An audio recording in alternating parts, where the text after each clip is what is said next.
So as you can imagine, I get a lot through social media, sometimes daily, so it's getting quite a lot. Yeah. What can you do regarding social media abuse? Well, you would need to look at them all in isolation. Everything's very different. So you would report them to the platform, for example, is one thing you can do.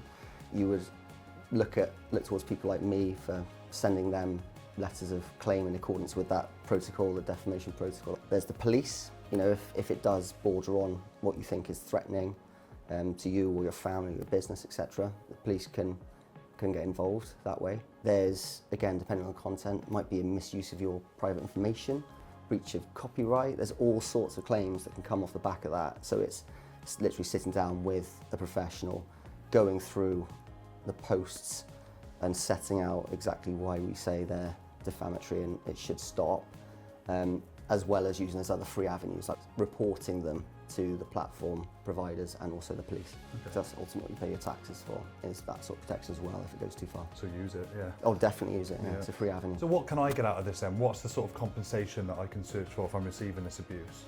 Well, we would look at all sorts of things when assessing what you can get. So we would usually get them to retract it and apologise, is one of the main things.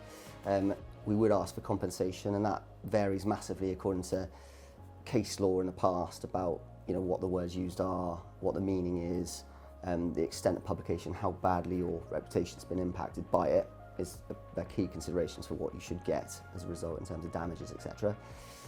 We would seek an injunction, which is pretty draconian order, which is an order from the court underpinned by a penal notice.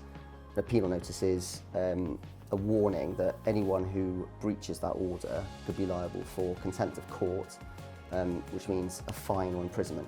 So it's a really, really draconian order, and not one court's hand out lightly, but it would essentially say, take down any comments on any platform, deliver up, say, correspondence. By deliver up, I mean send you correspondence that you might have sent to others containing similar kind of words and defamation, and to say you should cease and desist and not do it again.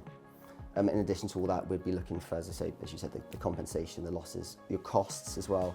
In a claim like this, they can be significant, and that's why we need to sit down properly and have a discussion about whether we embark on litigation, because the rule of thumb is if you're successful, you'd recover the bulk of your legal costs, but if you're unsuccessful, you'd have paid your own legal costs up to trial, and then you'd have to pay the other side's legal costs as well.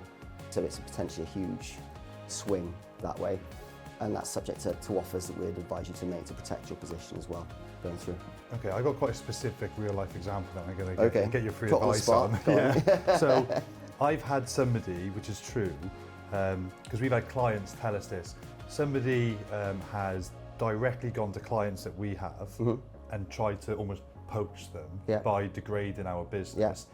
If you can prove that, can you get damages in, say, like from a financial compensation perspective, if you can prove it? Would that be one route? Yeah, it depends on what they're saying.